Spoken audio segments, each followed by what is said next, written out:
Everyone laughed at Adiz, they called her poor, mocked her sandals, and ignored her smile. But that all changed the day her father walked into the classroom. And every single jaw dropped, even the teacher froze. In St. Michael's Secondary School, everyone knew who the cool kids were. Taif, the class clown. Gloria, the drama queen. And Boma, the queen bee, loud, rich, and proud. She believed popularity was power. Then, there was Adiz, the quiet girl who sat by the window. She didn't wear fancy shoes. Her uniform was always neatly mended, and she spent her lunch break sketching in an old, torn notebook. People called her Invisible Ada. They laughed when she raised her hand in class. They mocked her accent, her cheap sandals, her silence. But what no one knew was that Adiz was not poor. In fact, her father was one of the wealthiest businessmen in the city. Every morning, she arrived early, long before the teachers, and changed her designer uniform into an old, faded one she kept in her locker. Then she'd neatly pack her gold-plated lunchbox into her bag and eat plain Gary with groundnut during break, just to blend in. She was quiet, observant, always watching. Because her father once told her, Adiz, real friends love you for who you are, not for what you have. So she wanted to find those real friends, someone who would stand by her even if she had nothing. But high school isn't kind to the quiet ones. One afternoon, Boma and her friends decided to teach Adiz a lesson. They poured ink on her chair, hid her sandals, and laughed when she came back from the library barefoot. The whole class joined in, chanting, Ada the poor girl. Ada the orphan. Adiz stood still. Her hands shook, but she said nothing. Except for one person, Ngozi, a small, shy girl who barely spoke in class. She stood up and shouted, Stop it. Why are you people so wicked? She's done nothing to you. The class went silent.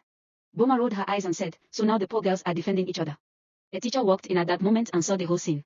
Everyone was punished. But she was furious when she saw Adiz's torn uniform and ink-stained books. The school decided that the next day, every student involved would come with their parents.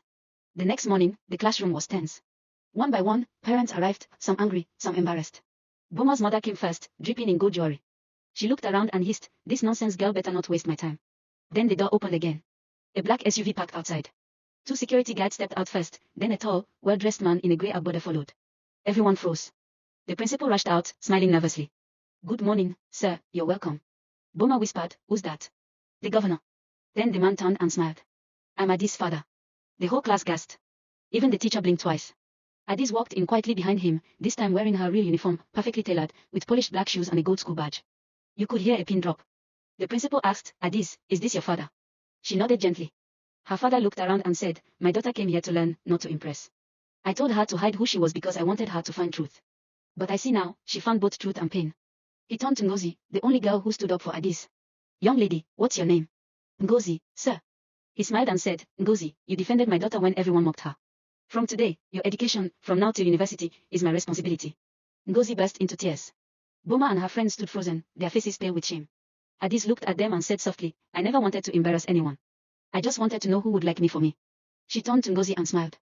Now I know. From that day, Adiz and Ngozi became inseparable. People no longer called her Invisible Ada, they called her Ada the Wise. And every year, on the first day of school, Adiz's father would tell the same story to new students, never judge people by what they wear, because sometimes, the richest hearts are wrapped in the poorest clothes. Be kind to everyone, because you never know who they truly are beneath the surface.